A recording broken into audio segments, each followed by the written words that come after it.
My father, a healthy, strong man who has been through a lot in his long life, came home from work that night at 3 in the morning. I didn't recognize him when he stepped over the threshold of the apartment.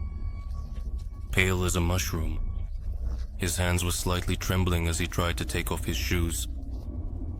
And there was anxiety written all over his face, and I would even say fear. I wouldn't have been particularly surprised to see him in that state about 7 years ago when he first started this rather specific job. He works in our city crematorium, and during this time he has seen a lot of different things. And already, let's say, I got used to people's tears and grief. Often, at the very beginning, he would come home almost crying himself, and then at the table, knocking back a glass of vodka, he would tell how he cremated a child, tell how his relatives behaved in the burial hall, describe their faces, their gazes into nowhere, and their eyes lowered to the floor, and having probably cried out all the tears for years to come. He experienced the loss alongside the relatives of the deceased, and more than anything, he was afraid to look through the special viewing window of the huge furnace, where in fact, the flames were raging. A coffin with the deceased.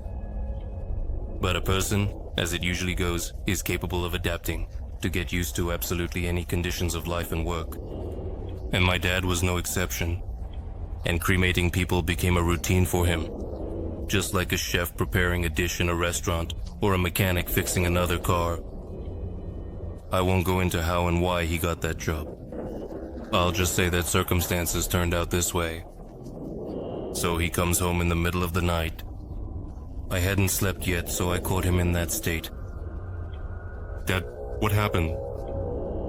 He just glanced at me briefly, and finally, taking off his sneakers, silently went to the kitchen. "Everything is fine," he muttered in a low voice. "It's all fine." "Dad, I don't look like a fool, do I?" "What, some problems at work?" Dad, realizing that he couldn't fool me, replied, "I don't even know if that's what it's called." He took a bottle of vodka out of the fridge and pouring a full shot. He downed it in one go, sniffing the sleeve right after. I want to say that he had been drinking very rarely after work lately. Not like in the first days that I talked about earlier. My mom and I definitely knew that if he came home and absolutely grabbed a bottle, something was wrong. Just then, she suddenly woke up as if sensing that something was wrong. Why are you so late?" she mumbled sleepily and went into the kitchen. He wanted to say something, but he didn't know where to start. His eyes were darting around and his tongue was stumbling. Mom woke up and seeing Dad in that state noticeably got anxious. "Vitya, what's wrong with you? You look completely out of it." And only when she noticed the bottle on the table did Mom finally understand that it was those very work problems that were to blame. But after hearing everything he had to go through today, it turned out that calling it work problems was putting it very, very mildly. I barely caught his words. "An aunt came to visit us today for sure. She made an appointment in advance over the phone, just like she was supposed to. And today she showed up in person. She was all in tears, completely devastated. In short, her daughter died. I didn't go into details, it was something like cancer. Well, that's what the director told us. And I'm not really interested either. A beautiful girl, so young. There's still so much life ahead, raising kids. But apparently it wasn't meant to be." And her mom, well, the girl's mom, seemed a bit odd. To me a little later, everything was pushing us to hurry. She was asking how to speed up the whole process. We explained to her that as soon as all the paperwork is sorted out, we'll get started. My job is just to press a button and adjust the temperature. What can I explain to her? I'm not making any decisions here. She was in such a rush. It was like we had to burn the poor girl right this second. I had no choice but to explain to the woman that I'm just a regular operator and I don't make any decisions. She even offered to pay money. But for me, a stable salary is way more valuable than a one-time bonus. Well, I just won't do it. I refused once, I refused twice, and on the third time, she looked at me like this. I honestly felt a bit uneasy. How? His mom asked again. I don't even know how to explain it. It's like I ruined her whole life. She turned around and left, slamming the door so hard that it almost came off its hinges. I'm standing there watching her leave, and out of the corner of my eye, I'm looking at Ivanich. Ivanovich is my father's colleague, and he just keeps twirling his finger at his temple and staring at the door that's wobbling. Well, actually, that's how the meeting with that not-so-pleasant lady came to an end. And we continued with our work. And a little later, when we had already managed to forget about her, he came in, Vladimir Yurievich, our director. So he says, all the paperwork is sorted out, they'll bring the girl's body by the evening. Well, if they bring it, that's good, let them bring it. What about the farewell, the funeral service? Is there going to be one? Ivanovich suddenly asked. She said nothing is needed, they've already chosen a burial site. Strange, are they not Christians or something? How should I know? In my opinion, she's a bit of a joke, Vladimir Yurievich was indignant. I agreed with him and told how she tried to stuff money into our pockets here. So guys, I'll print out the paper. Now she's already paid for everything. So when they bring it, around 6 to 7 in the evening, we'll do it right away, okay? Yes, no problem. I replied and pressed the button on the remote, sending another deceased person into the furnace. As the boss said, they brought the coffin with the girl by the evening. It was hard to call it a coffin. Just the simplest wooden box. It looked like it was cobbled together from leftover boards stolen from somewhere at a sawmill. Well, alright, in 7 years I've seen much worse. Not everyone can afford to burn their deceased in beautiful, expensive coffins. It's going to burn anyway, what's the point of spending money? Alright, they brought the body. And I'm standing there and I can already smell something coming from the coffin a bit. Well, we are actually required to check all of this for sure. Well, you never know, it could be someone else lying there. They unloaded the coffin. I went to it, and it was nailed shut tight. Please forgive me, I said to the woman, but I have to check. I need to open the coffin. Is there no other way? Those are the rules. You never know, it could be someone else lying there. You can say goodbye to your daughter for now. We already said our goodbyes, the woman replied hastily. She was in a hurry to get rid of the body as soon as possible. You could see it was like they were trying to hide something, or something like that.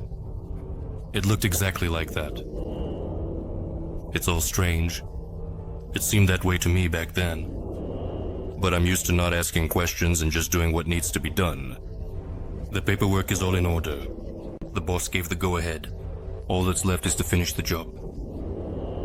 In 2 to 3 hours you will be able to collect your daughter's ashes. Do you have an urn or not?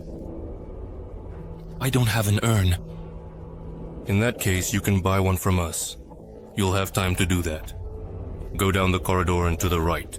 There's a small shop there. I showed the woman the way. She seemed to go, but then she came back to me. And she quietly leaned in and whispered so no one else could hear. Can you throw away or scatter the ashes somewhere?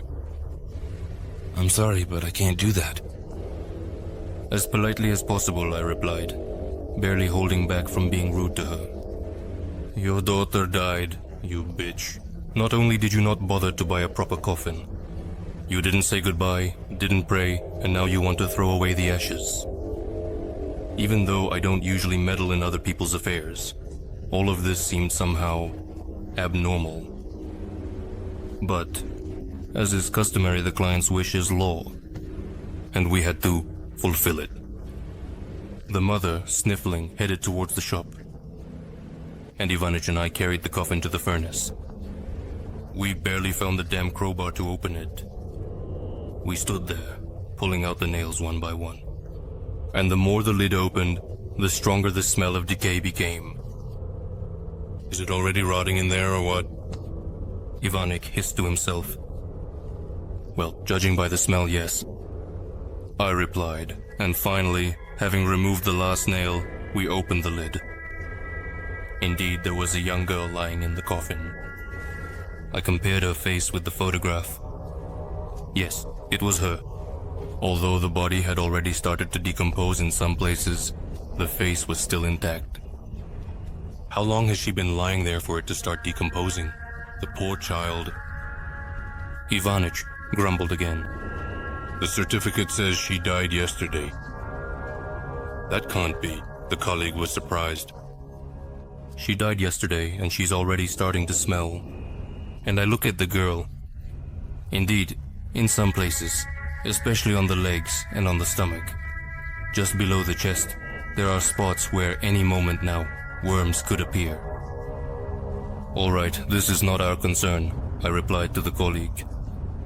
Close it up. Let's start. Is the furnace heated? Yes, it's already blazing. Good. We loaded the wooden box. The furnace door opened, and the coffin slowly moved inside. The door closed, and I stepped outside for a smoke with a clear conscience.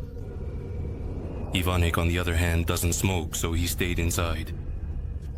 So I'm standing there, breathing in the fresh air. He runs out to me and says, "Because there's this... What's going on?" I look at him, and he looks all scared, like some kind of frightened rabbit. I don't know, maybe I imagined it, but it sounded like someone was screaming in the stove. Other than the smile on his face, his words didn't really affect me. Ivanovich, if you brought the bubble with you, then you need to share it and not throw it all at once. I laughed. Shut everything down. Did you look through the window? No, I'm coming to you right away. You saw for yourself that the body is decomposing, lying there. You probably just imagined it or something. Well, I don't know really. What, is it time for retirement already? Ivanich pondered. It's time for you to retire. You could still give any young guy a run for their money.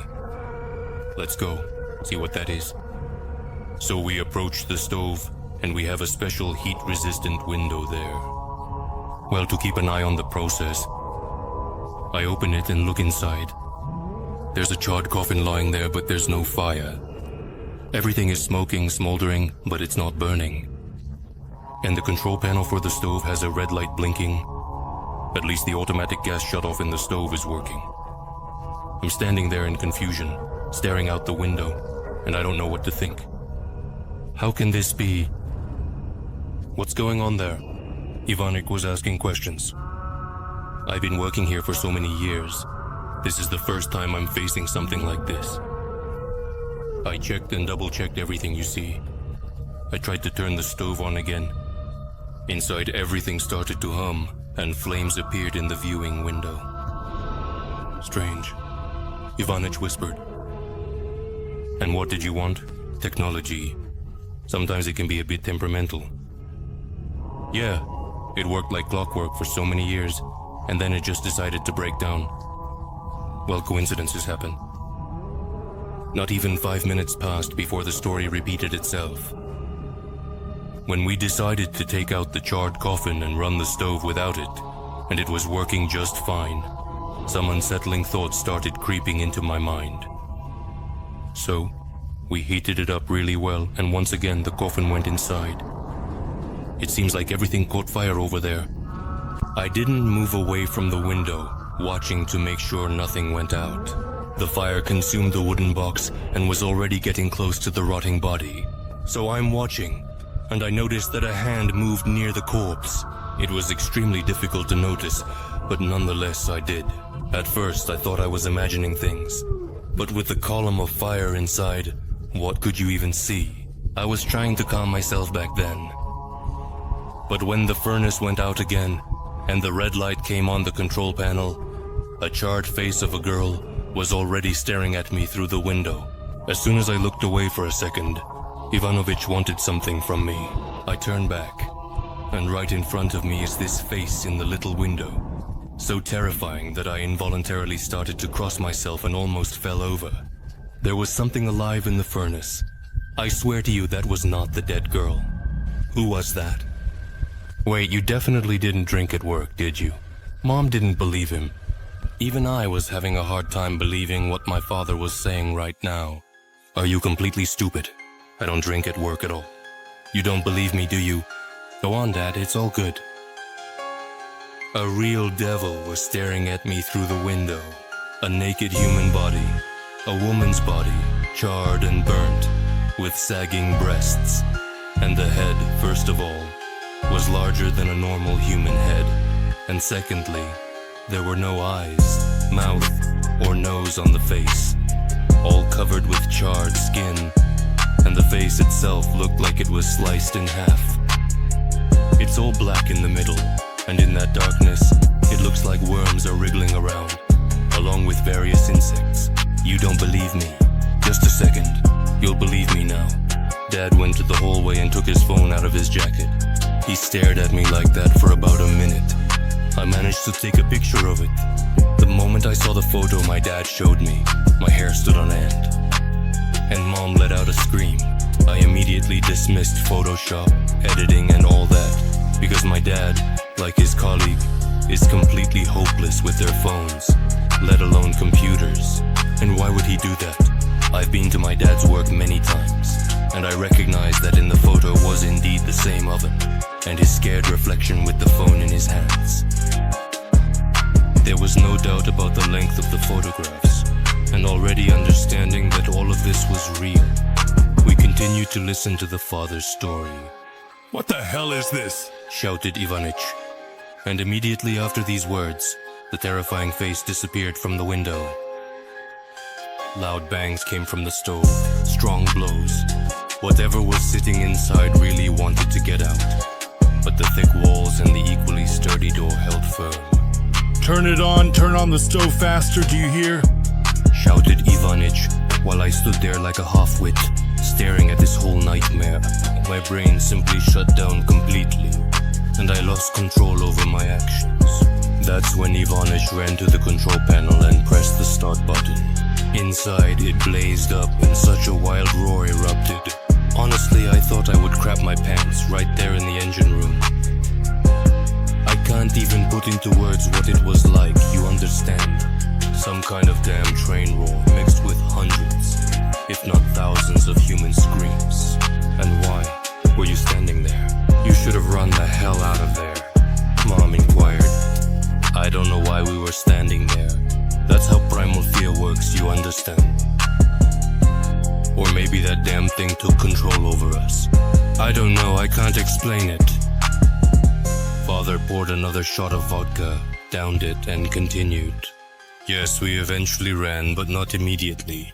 It clicked in my head when the viewing window in the furnace shattered. Yes, I think that's when we ran. The management was already gone. There was no one left in the crematorium. Everyone had already gone home. We ran out of the machine room and further down the corridor. And then the devil made me turn back. That creature was already peeking out from behind the door of that very hole. So he got out through that small window. I asked. I have no idea how he got out, but he was standing there, and then he even started following us. We went to the door, but it was locked. We went to the back entrance, and it was the same story. Ivanich was already having a meltdown. It felt like he had forgotten how to speak out of fear. He was rushing back and forth in different directions. To be honest, I was in the same state. What the hell is this? Who thought it was a good idea to lock the doors? Where are the keys? I yelled at him. And the car key? His words were like blades across my throat. Basically, the best we could come up with was to hide in the pantry. At least it was open. We're sitting in the dark. We blocked the door with everything we could find. I can hear it walking down the hallway. Such heavy, shuffling footsteps. He walked past the pantry, and we exhaled. But it was too early to open it and run in the other direction. I opened the door. I looked around. Looks like there's no one here. But damn it, as soon as we stepped out of the pantry, his severed head appeared around the corner. That's when we bolted with all our might towards the windows. No one was thinking about going back to the car to grab the keys and leave the crematorium. We opened the window and jumped outside. Don't even ask why we didn't do this earlier. I'm telling you, my brain just felt like it shut off completely. While they were jumping, Ivanovich managed to twist his leg. He fell screaming like a stuck pig. Well, what was I supposed to do? Just leave him? I barely lifted the big guy and dragged him like a wounded soldier. And that creature was just staring at us through the window. And when I turned around again, about 15 or 20 seconds later, I didn't see him there. When we had moved a decent distance away from the crematorium, when we saw cars on the road and other people, it felt like a weight had lifted a bit. I went to the hospital with Ivanich, and then I called a taxi and came home. What a joke. Mom whispered, covering her mouth with her hand. For the last few minutes, I had been closely watching my father's behavior, which was, let's say, a bit strange. He kept looking around, as if searching for something with his eyes, which, by the way, were darting in different directions. Mom apparently didn't notice it. She was listening to Dad, but I saw everything. And I also heard the one that fell on the shelf in my parents' bedroom. Unlike my parents, all the windows were closed. There was no draft coming from anywhere. I noticed another odd thing when Dad finished the bottle, and he and Mom were getting ready for bed, even though it was already getting close to morning. Dad got undressed and went to take a shower. He's just your typical guy. He took off his clothes, socks, and tossed them in a pile somewhere in the hallway. And as I walked by, I suddenly noticed some movement in that very pile. I took a closer look, and there were maggots. The corpse-like white worms. There were a few, about 5 of them. I wanted to call my mom, to talk to her about my dad, but she was already asleep. I didn't wake him up. Tomorrow, I think, we'll talk about all this with a fresh mind. But if I had known what was going to happen tomorrow, or rather today, following my parents, I went to my room and lay down to sleep. I really couldn't fall asleep for a long time. I kept thinking about all of this, and the photo that my dad showed me just wouldn't leave my mind. Still, the fatigue from the whole day got to me, and closer to morning I passed out. But it wasn't the alarm clock or my mother that woke me up. Voice. I was awakened by a terrible smell of smoke. I jump out of bed. The whole apartment is filled with smoke, and in the hallway I started to panic. Covering my face with my t-shirt, I rush out of the room and realize that my parents' bedroom is completely engulfed in flames. My mom's body was already lying there, lifeless and burned, and my dad was nowhere to be found. There were no clothes, no phone, no documents. He just vanished without a trace. I ran out of the apartment and called the fire department. They arrived quickly and dealt with the fire. Just as quickly, Mom died. I miraculously managed to escape. Dad disappeared. And I lost my home too. At least I have a good friend where I stayed for a while. They buried my mom the day after the fire, at the same cemetery where my dad used to work nearby. What was that? Where is, he now? I can't know, but I can guess why that woman was in such a hurry to burn the body in the crematorium. After all, some evil spirit lived in the girl's body, and when only ashes remained from her body, this evil spirit came out and took my parents. Although maybe it's wandering around nearby, in my dad's body, just waiting for the right moment to do something terrible.